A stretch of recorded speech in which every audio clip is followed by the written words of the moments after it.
اهلا بيكم احلى متابعين. في فيديو النهارده جبت لكم اسهل وصفه لجاتو السويس رول بصوص شوكولاته وكريمه، بجد الاتنين احلى من بعض.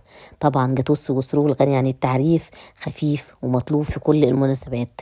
متحمسين نعمل احلى جاتو بخطوات بسيطه وسهله؟ يلا بينا تابعوني وتابعوا الفيديو. خلينا نبدا. اول حاجه معايا 300 جرام من الاسبونج الشوكولاته، بيتجاب من عند اي مستلزمات حلويات. ومعايا 4 بيضات بدرجة حرارة المطبخ، ومعايا معلقة من محسن الجل، ومعايا كمان ربع كوباية من المية العادية بتاعتنا. صاج 30 في 40 عليه ورقة زبدة زي ما انتوا شايفين كده. وببتدي احط المكونات بتاعتي بعد ما ضربتها بالمضرب السلك او بالعجان بتاعي زي ما انتوا شايفين كده. لون الاسبونج الشوكولاته يا جماعه طالع تحفه. طبعا انا بشوف طبعا في اسبونج كتير بلاقيه الشوكولاته بتاعته زي لون المجرب. اللون الشوكولاته ما بيبقاش حلو قوي بصراحه، ساعات ما بيعجبنيش.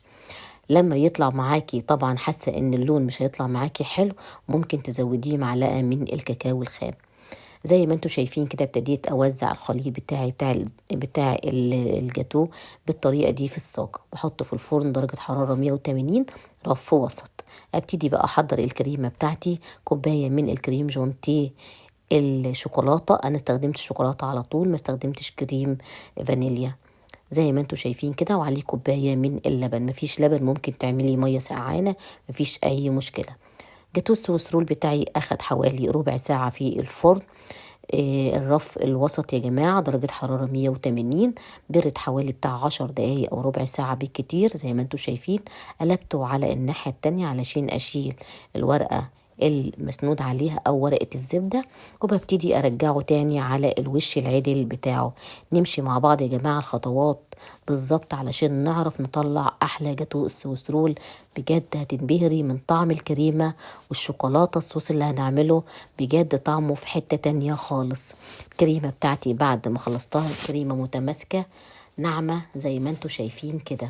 ببتدي بقى اوزعها على رول السويس رول بتاعي. حابة تطعمي رول السويس رول بأي حاجة عندك لو يتواجد، مفيش مشكلة. لو مش متواجد يا جماعة مفيش أي مشكلة، كلها احنا بندي تطعيمة بينقل الجاتو بجد في حتة تانية خالص. وكمان لو انت شغالة أو بتطلعي أونلاين أوردرات، بجد الطعم هيبقى في حتة تانية خالص. أهم حاجة يا جماعة طعم الحاجة بعد ما بتخلص تحسي ان فعلا انت مختلفة جدا عن بره. الحاجة بتاعتك بتكون مميزة. هنا انا كان عندي صوص كندر كان متواجد زي ما انتوا شايفين كده. ابتديت ان انا احط خط طولي كده عشان لما الف رول السويس رول وبقطع يبان يا جماعة الكندر بتاعي. بلفه بالطريقة دي زي ما انتوا شايفين.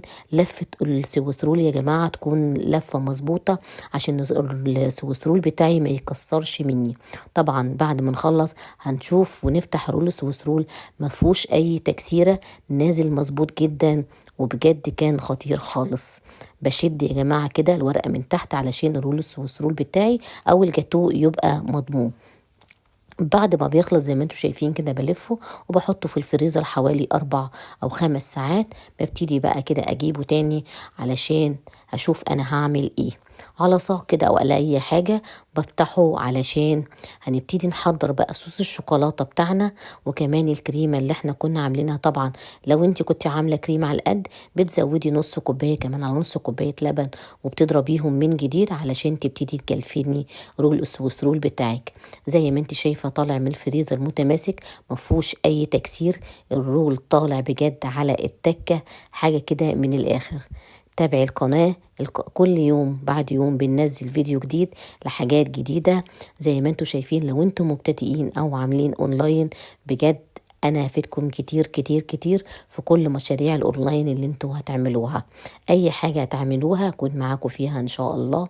بس زي ما انتوا شايفين اهم حاجة نمشي على الطريقة والمقادير بالظبط عشان تطلع معايا الحاجة مظبوطة. بورقة فاكيوم كده زي ما انتوا شايفين بنلفها بالطريقة دي ونبتدي ان احنا نسويه. صوص الشوكولاتة طبعا هكتب لك مقاديره ازاي عملناه في صندوق الوصف. بجد كان صوص مراية زي ما انت شايفة كده، زي ما بيقولوا كده نشوف وشنا فيه. بجد حاجة من الاخر. وصوص بجد طعمه بينقل جاتو السويس رول في حتة تانية خالص. كان عندي هنا طبعا صوص القرنة زي ما انتم شايفين، عملنا بيه شويه الدريبات دول، حلينا كمان الجاتوه بتاعنا. لو انت حابه تعملي روزيتات من فوق اعملي، بس انا عملته هنا كده حاجه زي كلاسيكي بسيطه، ما فيهاش اي يعني حاجه بصراحه. يعني هو مش محتاج بجد، قطعه الجاتوه بتتكلم عن نفسها. كمان لسه هنعمل الفانيليا، هننقله في حتة تانية خالص. شكل القطع يا جماعة بيتكلم عن نفسها، بجد تحفة وفي حتة تانية خالص. أما الطعم بقى حاجة خطيرة. الخطوات بسيطة وسهلة ومتهيالي ما أخدش مننا حاجة. تابعيني دايما علشان هتلاقي كل جديد في قناتي، بالذات كمان الحاجة الأهم والأكيدة المصداقية هنا في القناة يا جماعة. قطعنا بقى الجاتوه بالطرنش زي ما انتوا شايفين كده، وبعد كده هنبتدي نرص قدامنا، او لو انت بتطلعي اوردرات هتحطيه على ورقه مندي او مسند زي ما انتوا شايفين كده. حبيت طبعا برضو ان انا ادوقه معاكم، بس بجد كان طعمه خطير. شايفين يا جماعه؟ شايفين ال الكيك بتاعه فيجي ازاي، والكريمه، وشايفين لون الاسبونج طالع عامل ازاي، والكريمه بتاعته بصراحه، وكمان صوص الشوكولاته نقله في حتة تانية خالص. القطع يا جماعة بتتكلم عن نفسها، والجاتوه عامة لو طلعنا منه شغل بجد أنا واثقة إن هو هينطلب منك على طول. تابعيني على صفحتي مملكة الحلويات عشان هتلاقي كل جديد، وشكرا.